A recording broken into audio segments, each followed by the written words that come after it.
Good evening. Good evening, कैसे हैं आप लोग? क्या मेरी आवाज़ आ रही है? एक बार मुझे प्लीज़ मैसेज करके बताइए।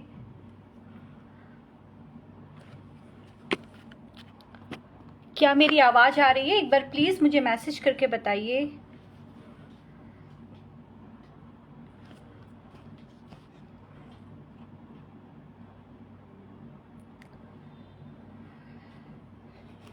अगर मेरी आवाज़ आ रही है तो प्लीज़ मुझे मैसेज करके बताइए। और आप सभी का मेरे पेज में स्वागत है।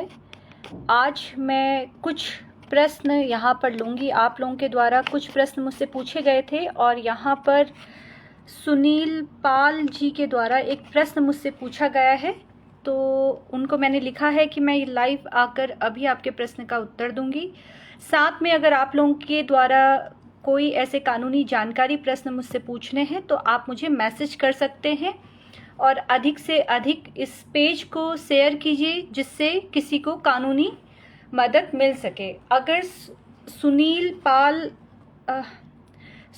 पाल जी, आपका एक प्रश्न आपके द्वारा मुझसे पूछा गया था।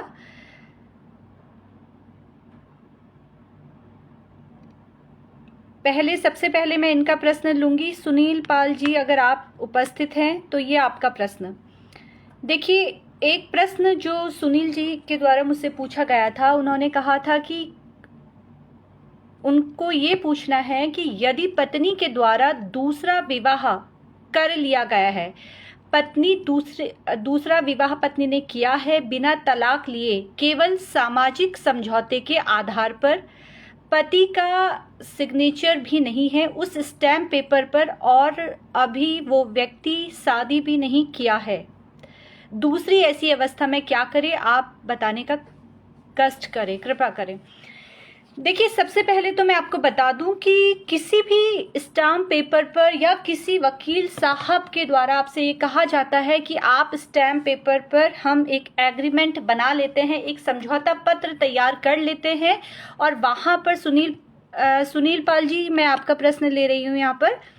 देखिए, किसी भी पेपर में अगर कोई समझौता पत्र तैयार किया जा रहा है, जहां पर समझौता पत्र आप बाहर किसी से तैयार करवा रहे हैं या स्वयं तैयार करवा रहे हैं, जिसमें आप ये लिख रहे हैं कि हम आपसी सहमति से अलग हो रहे हैं, कोई ऐसा स्टाम्प पेपर जहां पर पति और पत्नी के द्वारा साइन किया जा रहा है या एक पक्ष कर रहा है दूसरा पक्ष नहीं कर रहा है, तो कोर्ट के बाहर पहले तो तलाक होता नहीं है। तलाक एक लंबी प्रक्रिया होती है जो कोर्ट परिषद में होती है। स्टाम्प पेपर पर या समझौता पत्र पर किसी भी प्रकार से कोई तलाक नहीं होता है, चाहे पति पत्नी दोनों वहां पर हस्ताक्षर करते हैं, फिर भी तलाक ऐसे नहीं होता है, पहली बात। दूसरा, अगर पति या पत्नी के जीवित रहते हुए किसी एक पार्टनर ने, या तो पति ने या तो पत्नी ने, किसी एक ने विवाह कर लिया है, किसी एक ने कहा कि भाई हम दोनों अलग हो जाते हैं, आपसी सहमति से उन्होंने एक स्टैम्प पेपर में साइन किए और ये कहा कि तुम अपने हिसाब से अब जियो और मैं अपने हिसाब से जी रहा हूं और अब हम दोनों अलग हो गए हैं, हम दोनों ने तलाक ले लिया है, अब तुम दूसरा विवाह अगर करना चाहती भी हो या चाहते भी हो तो तुम कर सकते हो। और एक समझौता पत्र उन्होंने तैयार करके साइन कर दिया है या साइन नहीं किया है। उसके बावजूद अगर कोई दूसरा विवाह कर लेता है तो वो वैध विवाह नहीं होगा, यानी कि दूसरा विवाह अवैध होगा। ऐसी अवस्था में आपका पार्टनर, ये पति भी केस कर सकता है और पत्नी भी केस कर सकती है। ऐसा नहीं है कि अगर किसी के पति की पत्नी ने दूसरा विवाह कर लिया है और ये कहा कि हम दोनों अलग हो जाते हैं, स्टैम्प पेपर में हमने साइन कर दिए हैं, अब मेरा तुमसे कोई मतलब नहीं है, तो उसका पति केस कर सकता है। जहां पर पति या पत्नी के जीवित रहते हुए कोई व्यक्ति दूसरा विवाह कर लेता है तो ऐसी अवस्था में भारतीय न्याय संहिता के सेक्शन 82 के तहत मामला दर्ज होगा।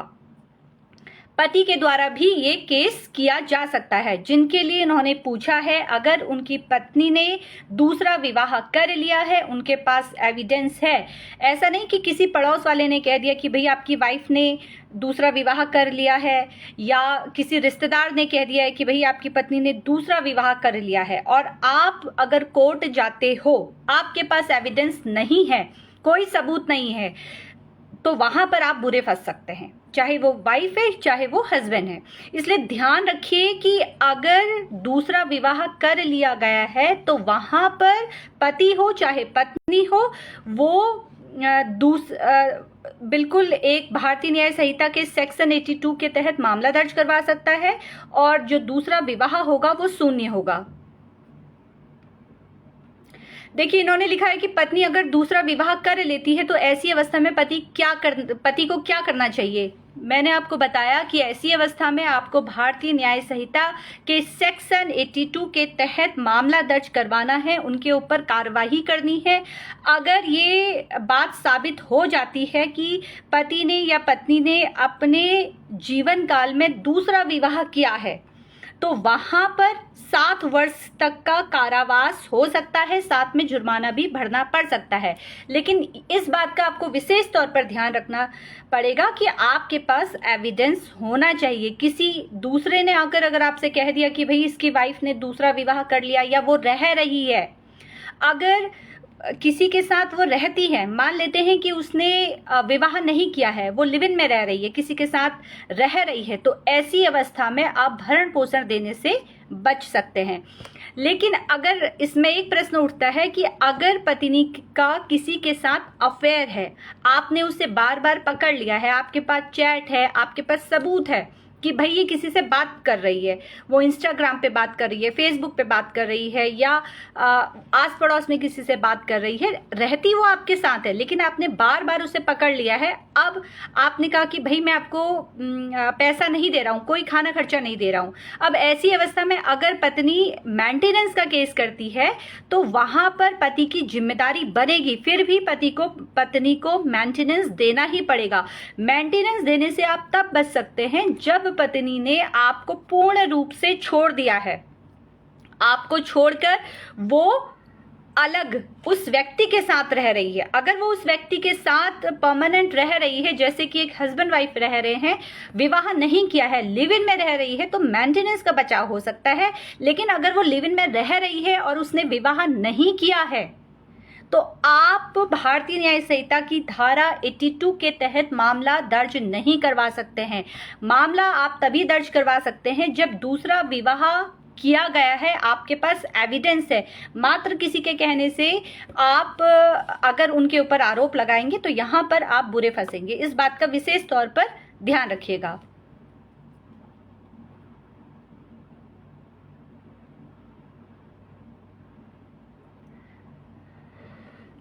इनको सेक्शन किसका है वो क्लियर करवा दें मैम। BNS भारतीय न्याय संहिता के सेक्शन 82 के अंतर्गत मामला दर्ज होगा, जहां पर पति या पत्नी अपने जीवन काल में पुनः विवाह करते हैं। आप अपने वकील साहब से बाकी जानकारी ले सकते हैं, लेकिन आपके पास एविडेंस होना चाहिए। ये सुनील पाल जी का ये प्रश्न था। वाइफ 6 महीने से घर पे नहीं आ रही है तो क्या करें। देखिए, अगर पत्नी आपकी 6 महीने से घर उसकी वापसी नहीं हो रही है तो अभी तो मैं आपको ये बोलूँगी कि सामाजिक रास्ता आपको अपनाना है। किसी भी प्रकार से कोई कानूनी कार्रवाई आपको नहीं करनी है। कानूनी कार्रवाई आप ना करें।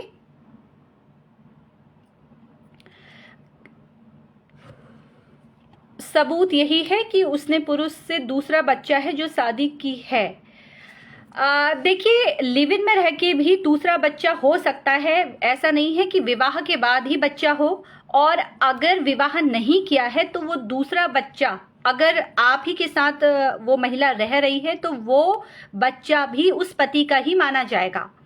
तो विवाह के लिए जो एक वैध विवाह होता है उसमें जो एविडेंस होता है वो एविडेंस जैसे वीडियो होते हैं, फोटोग्राफ होते हैं, अगर कहीं पर कोर्ट मैरिज रजिस्टर्ड हुई होती है तो वो उसका सबूत होता है, ना कि ये सबूत कि उसका दूसरे से बच्चा है। ये कहना कि ये जो दूसरा बच्चा है वो दूसरे पति से है, ये एलिगेशन लगाना बहुत मुश्किल है। डीएनए टेस्ट की मांग की जाती है न्यायालय में, लेकिन ये 90% 99% इसे खारिज कर दिया जाता है। अगर वो जो बच्चा होगा वो पहले पति का ही माना जाता है अधिकतर केसों में, अगर स्ट्रॉन्ग एविडेंस नहीं है तो। लेकिन अगर वो मैरिज कोर्ट में रजिस्टर्ड हुई है, कोई ऐसी वीडियो है, फोटो है, तो ही वो न्यायालय में आप एविडेंस के तौर पर लेके जा सकते हैं। ऐसा नहीं है कि आप ये न्यायालय में ये कह दें कि उन दूसरे विवाह से उनका एक बच्चा है। इस बात का विशेष तौर पर ध्यान रखिए। अगर आप इस तरह से न्यायालय में देखिए, न्यायालय में भावनात्मक रूप से अगर लेके जा रहे हैं आप अपने केस को, तो वहां पर बिल्कुल हार होती है। इस बात का ध्यान रखिएगा। न्यायालय में एविडेंस जो है वो मजबूत होनी चाहिए।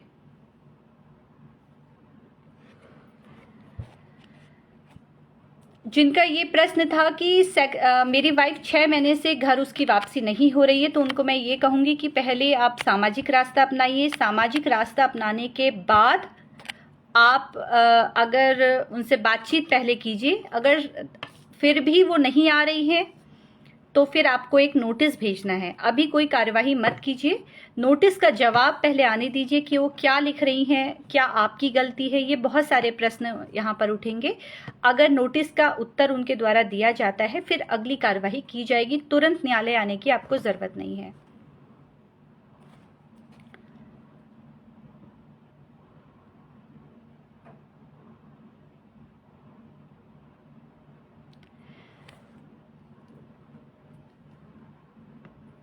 मेंटेनेंस अपनी वाइफ को कितना देना होगा ये डिपेंड करता है कि आपकी सैलरी कितनी है, आप कितना कमाते हैं, आपके ऊपर कितनी रिस्पॉन्सिबिलिटी है, आपके पास कितनी सोर्स ऑफ इनकम है, क्या नौकरी के अलावा भी आपका कहीं बिजनेस चल रहा है, कोई दुकान से कोई किराया आता है, आपकी प्रॉपर्टी है। इन सारी चीज़ों को देखकर आय आपकी जब न्यायालय में इनकम टैक्स आपका एक पेपर भरना पड़ेगा, दोनों पक्षकार को अपनी सैलरी स्लिप दिखानी पड़ेगी, वो सब चीज़ें न्यायालय में प्रस्तुत होती हैं। उसके बाद ये देखा जाता है कि आपकी पत्नी का, आपके बच्चे का कितना खर्चा है, वो कितना उनको चाहिए। जितनी आपकी सैलरी होगी उस आधार पर तय होता है। मान लीजिए कि आप एक हिसाब से लगाइए कि अगर आप 30% आपको अपनी पत्नी को देना पड़ेगा प्लस बच्चे को देना पड़ेगा। अगर आपके ऊपर रिस्पॉन्सिबिलिटी है, जैसे आपके माता पिता की है या कोई छोटे ऐसे भाई बहन है जो आप पे डिपेंडेंट है, जैसे आपकी बहन है ना, तो वहाँ पर ये चीज़ें भी आपको न्यायालय में रखनी पड़ेगी। तो फिर उस आधार पर तय होता है। और अगर पत्नी जॉब करती है, अब ये सवाल उठता है कि अगर पत्नी जॉब करती है तो क्या उसको मेंटेनेंस नहीं मिलेगा। एक बड़ा प्रश्न है कि हमारी पत्नी पढ़ी लिखी है, वो जॉब कर रही है और हम उससे कम कमाते हैं या ज़्यादा हमारी उसकी सैलरी है, तो ऐसी स्थिति में क्या होगा।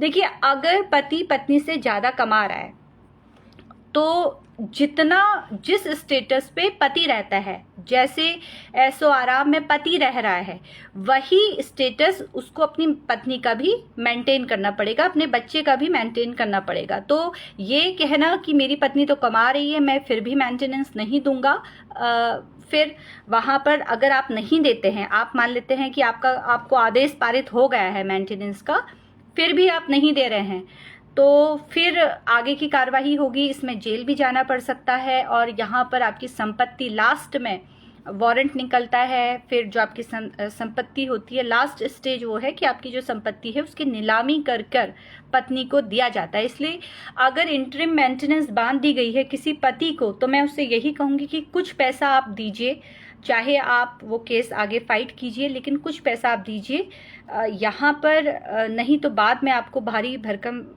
उसका रकम देना पड़ेगा। इस बात का विशेष तौर पर ध्यान दीजिए।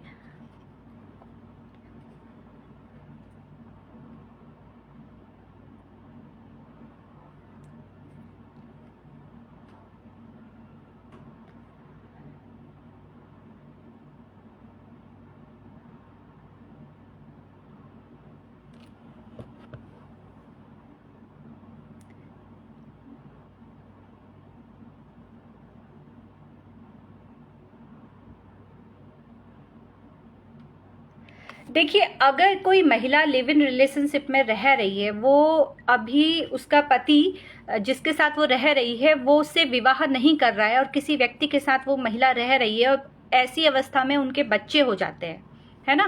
पिछले 20 साल से आप किसी व्यक्ति के साथ रह रहे हैं लेकिन अभी विवाह नहीं हुआ है, या कुछ ऐसी परिस्थितियां आ जाती है जहां पर पति ने अपनी पहली पत्नी को तलाक दिए बिना वो दूसरी पत्नी के साथ, मतलब दूसरी महिला के साथ रह रहा है और वहां पर उनके बच्चे भी हो रहे हैं।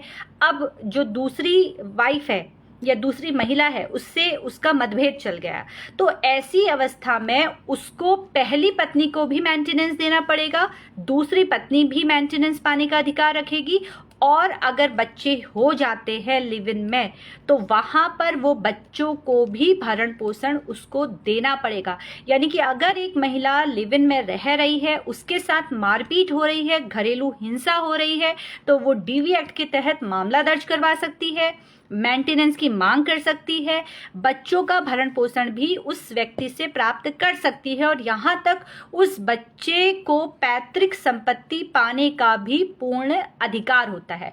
अगर महिला लिव इन में रह रही है वहां पर उसको भी पूरे राइट हैं मेंटेनेंस पाने का और उसके बच्चों को प्रॉपर्टी पाने का।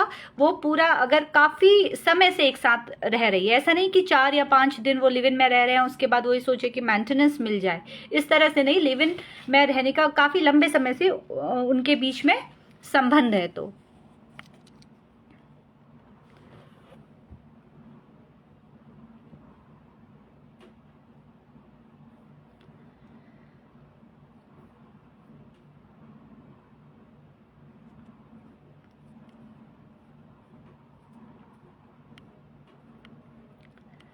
पुलिस वाले अगर आपकी कंप्लेन दर्ज नहीं करवा रहे हैं, किसी भी तरीके से वो कंप्लेन दर्ज नहीं कर रहे हैं आपकी, तो आपको पुलिस अधीक्षक के पास जाना है। सबसे पहले आप वहां जाइए, अपनी कंप्लेन दर्ज करवाइए। अगर वहां पर भी कोई कार्रवाई नहीं हो रही है तो आप एक डाक के माध्यम से या ऑनलाइन जहां आप रह रहे हैं वहां पर भी आप एफआईआर दर्ज करवा सकते हैं उस एरिया के पुलिस स्टेशन में।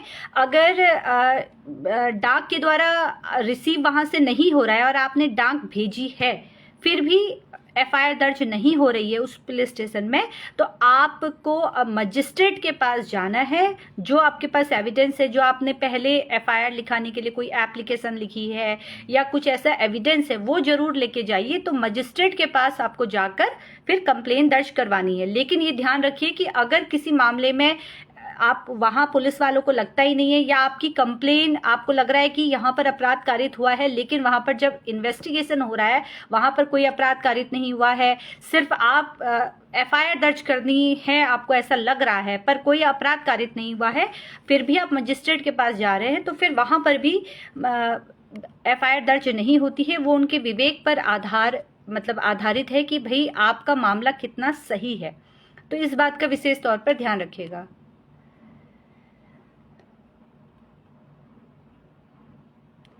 अगर कोई विवाह के 1.5 मंथ पे अगर चली जाती है, नहीं आ रही है, तो क्या करना चाहिए? आगे का प्रश्न शायद यही होगा, क्योंकि मैं इतना ही देख पा रही हूँ। देखिए, अगर कोई महिला चाहे विवाह के दूसरे दिन चले जा रही है या सेम डे वो पति के साथ विवाह संपन्न हुआ और वो कह देती है कि भाई मुझे तुम्हारे घर नहीं आना है या तुम्हारे साथ नहीं जाना है, तो भी आपको मेंटेनेंस देना पड़ेगा। अब अगर आपकी वाइफ 1.5 मंथ शायद आपने लिखा था वो गई है, तो अभी मैं आपसे ये कहूंगी कि किसी भी प्रकार से कोई कानूनी आपको कार्रवाई नहीं करनी है। आप उन्हें मनाने की कोशिश कीजिए, बात करने की कोशिश कीजिए।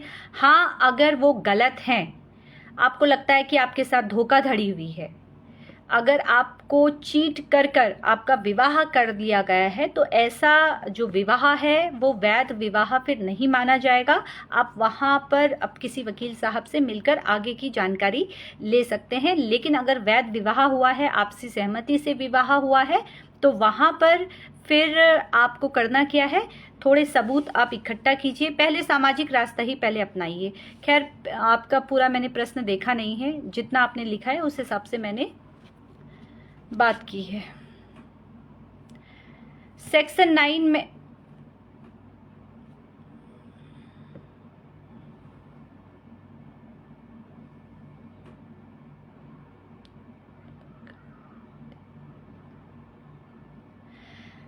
2 मंथ बाद मेरी कोर्ट में डेट लगेगी और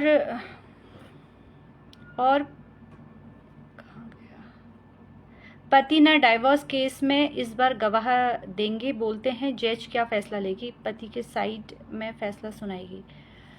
देखिए, अगर कोर्ट में डेट लग रही है और अगर कोई वैलिड रीज़न उन्होंने निकाल के रखा है, कोई ऐसा स्ट्रॉन्ग ग्राउंड है ना, तो फैसला उस हिसाब से ही आता है। अगर आपको उनके साथ रहना है तो आपको सेक्शन 9 का सहारा लेना पड़ेगा, और जो उनके द्वारा आरोप लगाए जा रहे हैं आपके ऊपर, तो फिर उसे आपको खारिज करवाने पड़ेंगे, है ना। अब ये ऐसा कहना अभी से मान के चलना कि जज साहब उनके पक्ष में फैसला देगा, है ना, तो ऐसा कहना गलत होगा। अगर मान लेते हैं कि आपके पक्ष में फैसला नहीं आ रहा है सेशन कोर्ट से, फिर आपके पास रास्ता है कि आप 90 दिन के अंदर हाई कोर्ट में अपील कर सकते हैं, पर एक टाइम पीरियड, मैंने बोला 90 दिन के अंदर आपको हाई कोर्ट जाना पड़ेगा और उसको चैलेंज करना पड़ेगा। इस बात का ध्यान रखिए।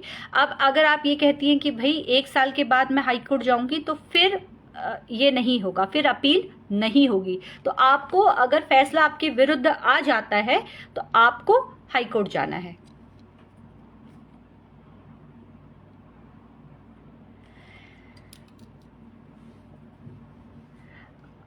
सेक्शन 9 का केस, देखिए सेक्शन 9 का केस फायदा और नुकसान दोनों होता है। सेक्शन 9 का केस करने से आप कोर्ट में ये कहते हैं कि भाई मुझे अपनी वाइफ के साथ रहना है, या वाइफ ये कहती है कि मुझे अपने हस्बैंड के साथ रहना है।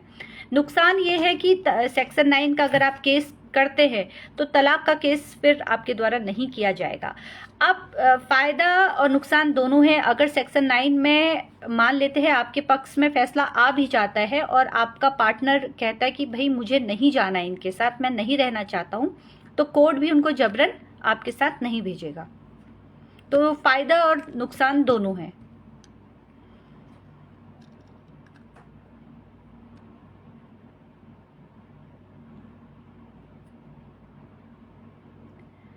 मेंटेनेंस कैसे करके रखा है, मैं क्या करूं? पत्नी से बात भी करी है, क्या चाह रही है, कुछ बात नहीं हो रही है।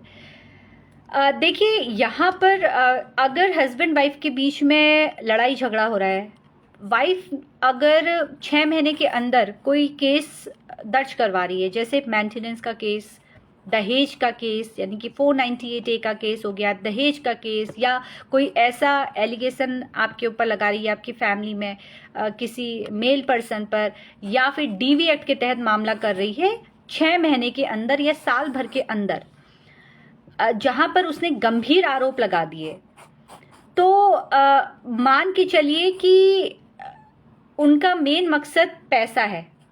जहां पर वो कह रही है कि मैं ना साथ रहूंगी आपके और ना ही तलाक दूंगी, तो मेन मकसद वहां पर पैसा है। लेकिन वाइफ आपको छोड़कर चली गई है, उसने कोई ना केस किया है ना मेंटेनेंस मांग रही है, तो वहां पर कहीं ना कहीं आपकी गलती है।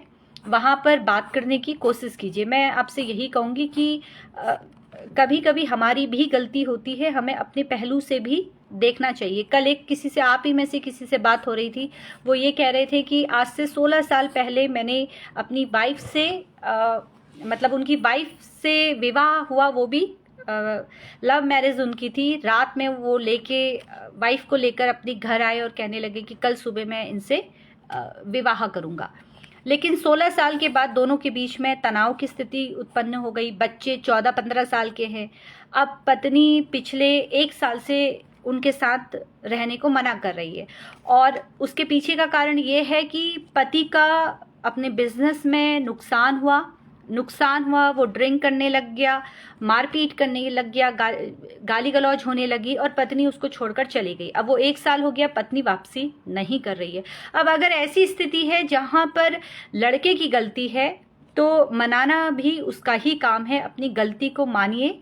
जो भी यहाँ पर इस तरह की स्थिति से गुजर रहे हैं, उनसे मैं यही कहूँगी कि गलती को मानिए और बेवजह न्यायालय ना आइए, और अधिक से अधिक इस पेज को शेयर कीजिए। और आप सभी से निवेदन करूँगी कि अभी तक जिसने YouTube चैनल मेरा और Instagram ID लाइक और सब्सक्राइब नहीं की है, वहाँ पर भी मेरे द्वारा लाइव सेशन लिया जाता है, वहाँ पर भी आप मुझसे जुड़कर प्रश्न पूछ सकते हैं।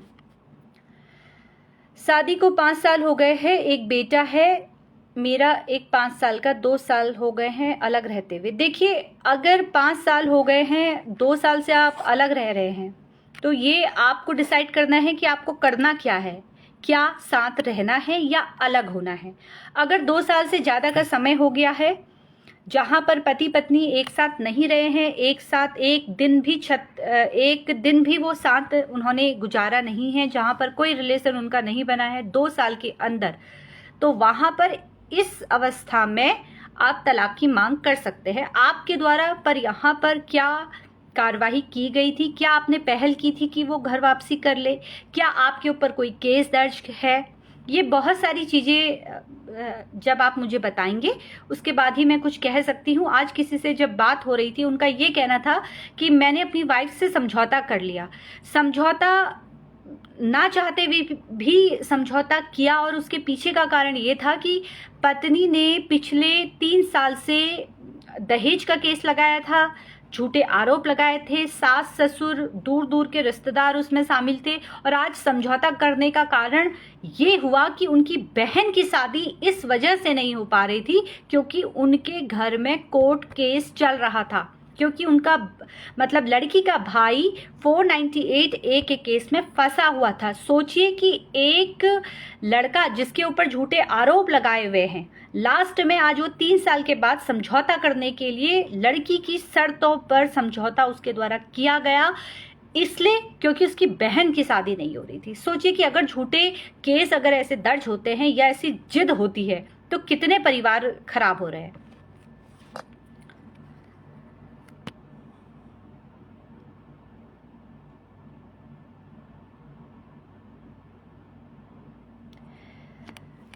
देखिए, अगर आप अपने हस्बैंड को तलाक नहीं देना चाह रही हैं, तो आपको सेक्शन 9 का सहारा लेना है। किसी भी प्रकार से कोई भी आपको केस दर्ज नहीं करना है।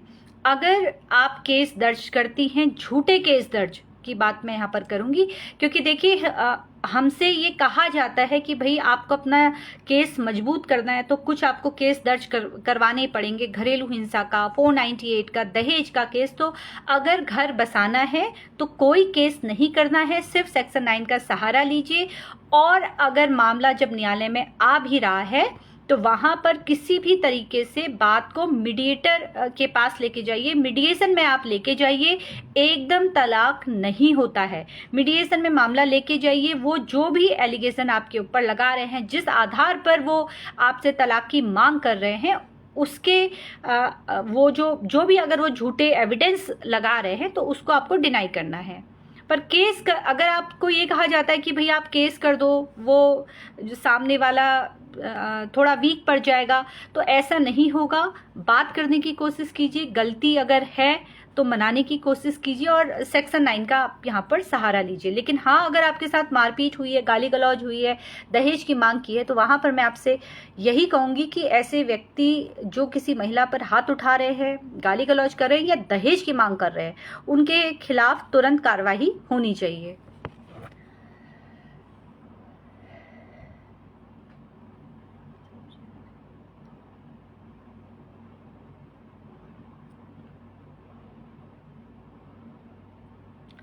अगर कोई थर्ड पर्सन व्हाट्सएप चैट को वायरल कर देता है तो क्या करना चाहिए? तुरंत पहले तो कंप्लेन दर्ज करवाइए और साइबर क्राइम पे आप तुरंत कंप्लेन दर्ज करवाइए। अगर आप पुलिस स्टेशन नहीं जाना चाहती हैं क्योंकि आप महिला हैं, आपको लगता है कि पुलिस स्टेशन में ना जाऊं, तो आप ऑनलाइन भी ये कंप्लेन दर्ज करवा सकती है। तुरंत आप कंप्लेन दर्ज करवाइए, साइबर क्राइम में अपनी रिपोर्ट दर्ज करवाइए।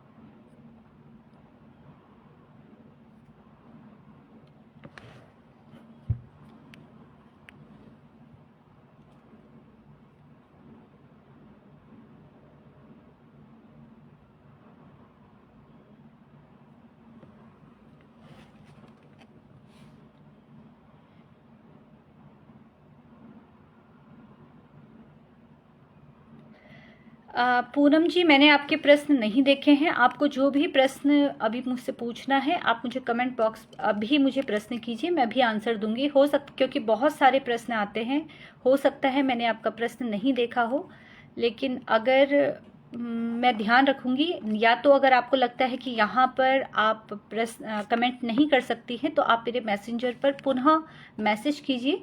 जब इसको मैं ऑफ करूँगी तो तुरंत आपका मैसेज देकर रिप्लाई करूँगी। नाम मैं आपका नोट कर लेती हूँ।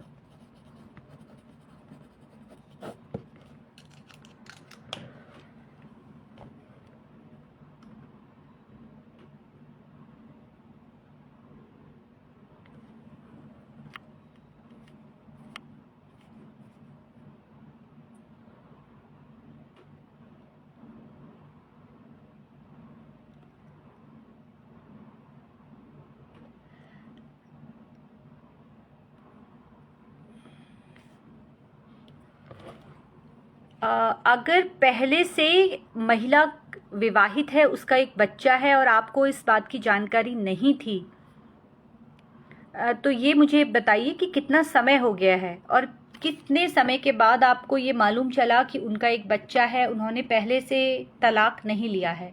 ये मुझे थोड़ा सा बताइए, क्योंकि दूसरा विवाह तो वैध है, अवैध होता है अगर पहला विवाह कानूनी रूप से अगर उन्होंने तलाक नहीं लिया है। लेकिन अब आपको 15 साल के बाद पता चलता है या 10 साल के बाद चलता है, तो फिर यहाँ पर आपको ये साबित करना पड़ेगा कि इसकी जानकारी मुझे अभी हुई, क्योंकि वहाँ पर महिला ये कह सकती है कि मैंने सारी चीज़ें इनको बताई थी। रही बात एक प्रश्न की यहाँ पर थी कि अगर कानूनी रूप, अभी मैंने एक वीडियो भी पोस्ट किया था कि अगर किसी महिला का पहले पति से तलाक नहीं हुआ है और वो दूसरे से विवाह कर लेती है, पहले से तलाक नहीं हुआ है और वो दूसरा विवाह कर लेती है, दूसरे विवाह में भी अनबन हो जाती है, तो वो दूसरे पति से भी मेंटेनेंस की मांग कर सकती है। इस बात को अच्छे से समझिए कि अगर कोई महिला पहले से विवाहित है और वो दूसरा विवाह कर लेती है, दूसरे विवाह से भी उसके और उसके पति के बीच में मतभेद की स्थिति उत्पन्न हो जाती है, अनबन की स्थिति उत्पन्न हो जाती है, तो वहां पर दूसरे पति से भी वो मेंटेनेंस प्राप्त कर सकती है। इस बात का ध्यान रखिएगा। फिलहाल इससे ज़्यादा मैं प्रश्न नहीं ले पाऊंगी, क्योंकि यहाँ पर मेरे मोबाइल की जो बैटरी है वो सिर्फ 2% रह गई है। ये फ़ोन एकदम बंद होने वाला है, लैपटॉप मैंने ऑन नहीं किया है। फिलहाल आज इसको यहीं पर समाप्त करते हैं। जल्द ही मैं लाइव आकर पुनः आपके प्रश्नों का उत्तर दूंगी। और पूनम जी, आप मुझे कमेंट कीजिए, अभी मेरे मैसेंजर पर मैसेज कर सकते हैं। और ये प्रश्न जो आपके द्वारा यहाँ पर किए जा रहे हैं, इन प्रश्नों को मैं पढ़ूंगी और इस पर वीडियो बनाकर जल्द ही अपलोड करूंगी। इसी तरीके से कानूनी जानकारी प्राप्त करने के लिए आप सोशल मीडिया के अलग अलग प्लेटफॉर्म पर मुझसे जुड़ सकते हैं। धन्यवाद।